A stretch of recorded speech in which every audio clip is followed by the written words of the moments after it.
మీరంతా కూడా మీరంతా బాగా ఎక్కువ సమయాన్ని వేచించి మీరు ఆయన తరఫున అందరూ ఆయన్ని మళ్ళీ యాక్టివ్ అమ్మని చెప్పినప్పుడు ఆయన వాళ్ళు ఆరోగ్యం బాగోకపోయినా ఆయన హాస్పిటల్తో కూడా ప్రజలు ఎక్కువ కూడా అందుబాటులో ఉన్నారు. మీరంతా కూడా దీన్ని గుర్తుంచుకొని ఖచ్చితంగా 2029లో 1 నియోజకవర్గం అత్యంత మెజారిటీతో గెలుపొంది టీగా నరసింహరాజు ఉన్నత పేరుపై కూర్చోబెట్టడానికి ఎంత ఉద్యోగాలు అందించాలని ఎవరు అందరికీ నమస్కారం.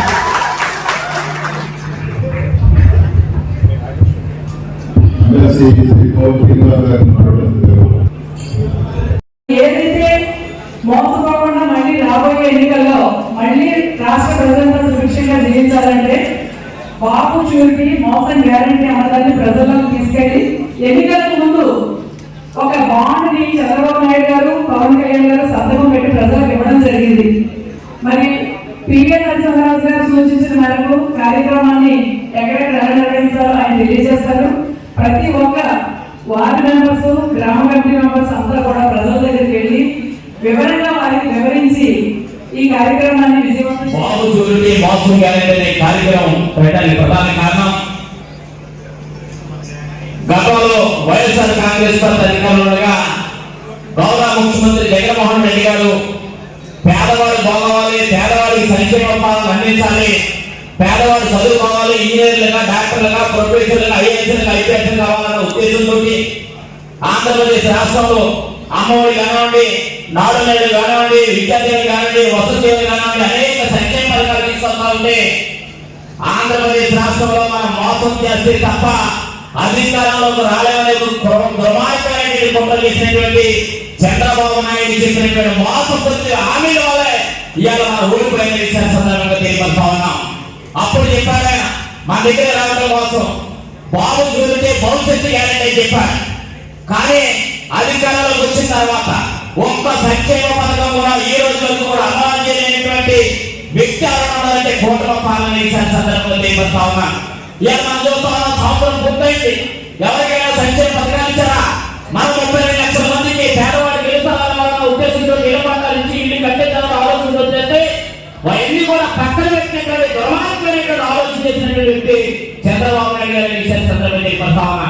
అందుకనే మీరు చేసినటువంటి మోసాన్ని, మీరు చేసినటువంటి అబద్ధాన్ని, మీరు చేస్తున్నటువంటి మోసపూరితమైనటువంటి మాటల్ని తిప్పుకొట్టడం కోసం ఈ రోజున అన్న జగన్మోహన్ రెడ్డి గారు తీసుకున్నటువంటి ఈ బాబు సూర్యుని మోసం చేయాలనే కార్యక్రమం ద్వారా ప్రతి ఒక్కరు కూడా ప్రతి గడపకెళ్ళి ఇదిగో మనకు ఓటేసినప్పుడు ఈ రకమైనటువంటి హామీ ఇచ్చారు. కానీ మనకు వచ్చిందా, అమ్మఒడి వచ్చిందా, దేవత వచ్చిందా, ఆసరా వచ్చిందా, లేకపోతే కార్పొరేషన్ వచ్చిందా, ఈబీసీ వచ్చిందా, లేకపోతే మన పిల్లలకు ఉద్యోగాలు వచ్చినాయా, లేకపోతే ఏదైతే రకరకాల సంక్షేమ పథకాలు చెప్పినటువంటి ఏ ఒక్క హామీ కూడా రాలేదని చెప్పాల్సిన బాధ్యత ప్రతి ఒక్క వ్యక్తి వారందరినీ కూడా ఈసారి సమర్పిస్తాను. ఇది వాళ్ళందరినీ కూడా నేను మంచిగా చూస్తున్నానని చెప్పి ఆశయంతో వస్తున్నారు. కాబట్టి కార్యకర్తలు ఎవరు బాధ్యత అందరినీ పార్టీ గుర్తుంది. రేపు రాబోయే గవర్నమెంట్ వాళ్ళందరినీ కూడా తగిన ప్రతిఫలం దక్కేలాగా, వారిని గౌరవించేలాగా, ఆయన ఉన్నత వచ్చేలాగా జగన్మోహన్ రెడ్డి గారు ఉంటారని చెప్పి మాట్లాడడం జరిగింది. ఈ విషయంలో ప్రతి ఒక్కరు గుర్తు పెట్టుకొని మనం పనిచేసి ఈ తగిన గౌరవాన్ని మరి పదవుల్ని కూడా రాబోయే రోజుల్లో తీసుకోవాలని చెప్పి తెలియజేస్తున్నాను.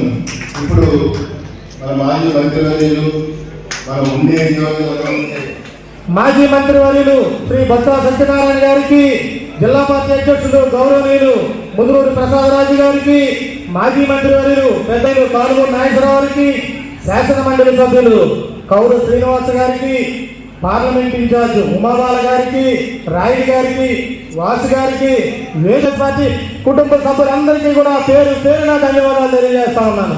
ఈ కుటుంబ ప్రభుత్వం అనేక అబద్ధాలు, అనేక మోసాలు చేసి చెప్పి అధికారంలోకి వచ్చి ఏ ఒక్క హామీని అమలు జరపకుండా ఓన్లీ రెడ్ బుక్ రాజ్యాంగం మీద వెళ్తా ఉంది. ఎందుకంటే మొన్న అమ్మఒడి చూడండి, తల్లికి వందనని చెప్పారు, లక్షలాది మంది పిల్లల్ని రోడ్డు పెట్టే పరిస్థితి, లక్షలాది అనేక ఆంక్షలతో. అదేవిధంగా పెన్షన్లు ఒక్క పెన్షన్ ఇచ్చారా అని అడుగుతా ఉన్నాం. అదే మన నాయకులు 34 లక్షల మంది నిరుపేదలుగా ఇళ్ల స్థలాలు ఇస్తే నేను 3 సెంట్లు ఇస్తానని చెప్పి ప్రతి ఊరు తిరిగి మీకు చెప్పారు. ఏ ఒక్క నిరుపేదగా నా ఇళ్ల స్థలం ఇచ్చారా? అదే ఆడబిడ్డ నిధి నెలకు 1500 రూపాయలు ఇస్తామని చెప్పారు ప్రతి 18 ఏళ్ళ నిండిన మహిళల దగ్గర నుంచి. ఏ ఒక్క మహిళకన్నా ఇచ్చారా అని అడుగుతా ఉన్నాం. అదేవిధంగా రైతులకి, ఈ దేశంలో ఎన్నికైనటువంటి రైతుకి ఈ రోజుకి ఏ ఒక్క రూపాయన సాయం చేశారా అని అడుగుతున్నాం. అదేవిధంగా అన్ని వర్గాల ప్రజలు, అన్ని కులాలకి ఏ ఒక్కరికి కూడా న్యాయం చేయకుండా అన్ని కులాలని మోసం చేసుకుంటున్నా వచ్చి ఒక తొలడికి అంటున్నారు. మలి సంవత్సరంలో తొలడికి దేనికి సిగ్గు లేకుండా తిరుగుతున్నారు? ఏ హామీలు అమలు జరిపారని మీరు తిరుగుతా ఉన్నారని అడుగుతున్నాం. ఇవన్నీ ఆలోచన చేసి మన ప్రీతమ నాయకులు జగన్మోహన్ రెడ్డి గారు, రాజశేఖర రెడ్డి గారు ఏదైతే కలగన్నారో రాజ్యాంగ పాలన ఈ రాష్ట్రంలో దాన్ని భిన్నంగా ఈరోజు జరుగుతుంది. దీని గురించి ప్రధాన ప్రతిపక్షంగా మనం పాలకపక్షాన్ని నిలదీయాలి, వీళ్ళు చేసినటువంటి మోసాలని వివరించాలని ఒక మహోత్తరమైనటువంటి ఆలోచన చేశారు.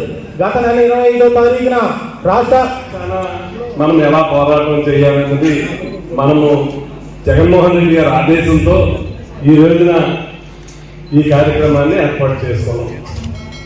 మనం అందరం చూస్తున్నాం.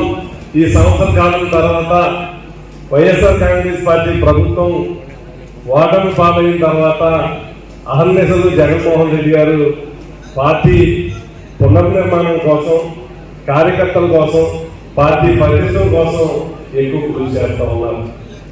సహజంగా మనం అందరం కూడా చూస్తున్నాం. వైఎస్ఆర్ పార్టీ స్థాపించి 14 సంవత్సరాలు పూర్తవుతా ఉంది. ప్రజల పక్షాన అధికారం ఉన్నా లేకపోయినా జగన్మోహన్ రెడ్డి గారి నాయకత్వంలో మనందరం కూడా పోరాటం ప్రజల పక్షాన్ని చేస్తా ఉన్నాం. కానీ 5 సంవత్సరాలు మంచి పరిపాలన అందించినా కూడా మొన్న మనం ఓటమి చూసాం. ఎవరు ఊహించలేదు.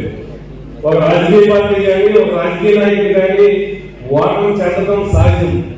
కానీ మనకి ఊహకరమైనటువంటి ఓటమిని మనం చూస్తున్నాం. మరి ఇంత బాగా పనిచేసినటువంటి ప్రభుత్వం ప్రజలు ఎందుకు ఓడించారు? ఏంటి లోపం? మళ్ళీ రివిజన్ చేసుకుంటాం. ఏదన్నా పొరపాటును రెక్టిఫై చేసుకుని మళ్ళీ ప్రజలకి ఆ పొరపాటుని మళ్ళీ ఇవ్వకుండా సక్రమంగా సరిచేసుకుని నడిచినాడు మళ్ళీ ప్రజలు ఆదరిస్తారు. అదేవిధంగా జగన్మోహన్ రెడ్డి గారు కూడా ఓటమి తర్వాత రివిజన్ చేయడం జరిగింది, సమీక్ష చేయడం జరిగింది. ఎందుకు ఓడిపోయామో నాయకులందరితో కూడా మాట్లాడి ఉన్నారు.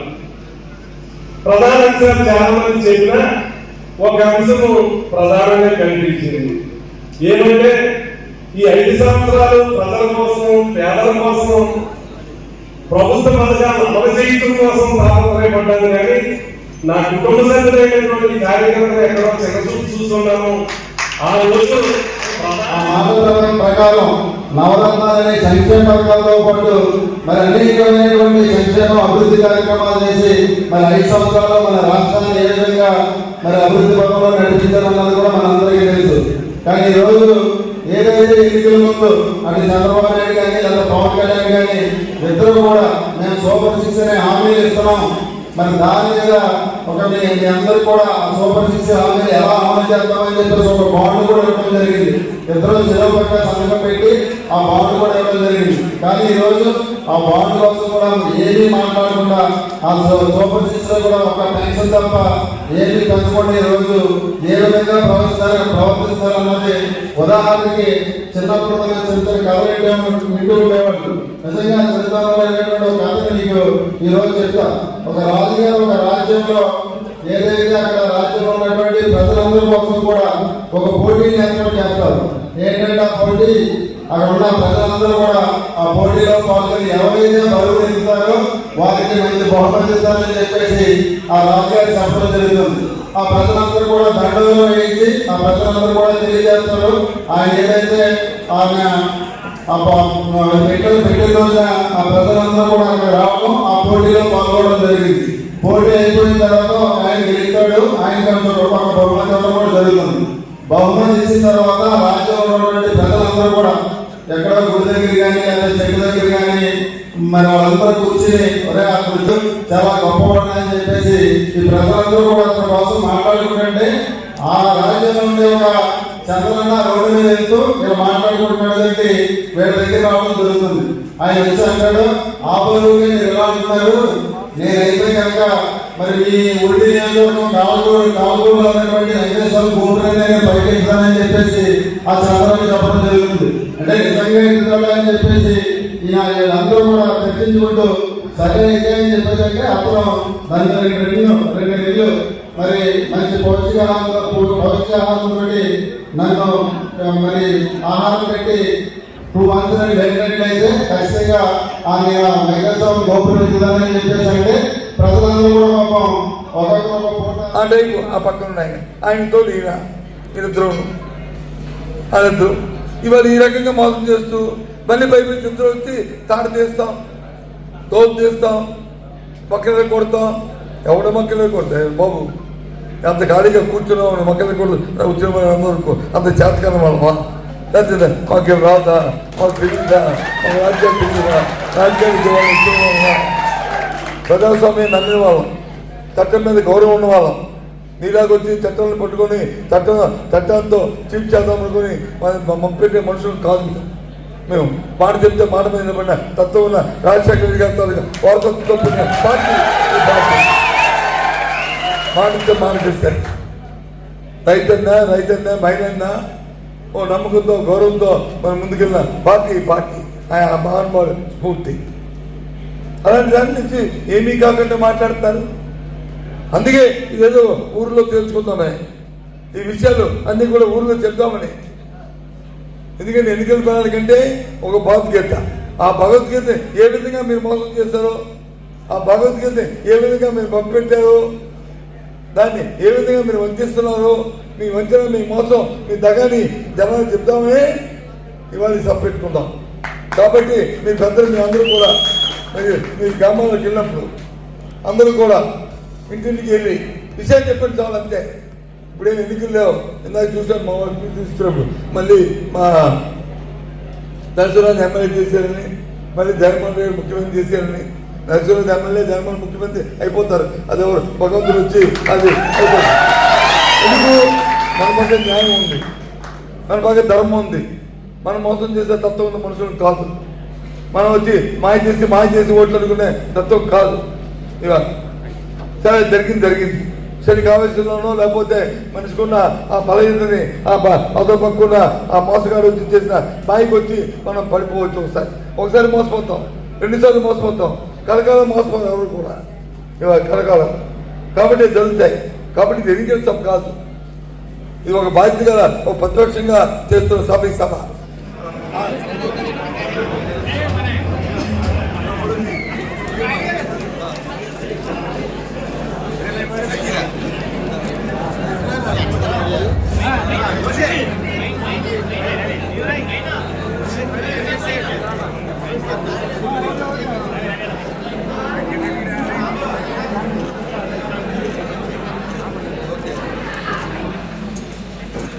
చాలా సంతోషం.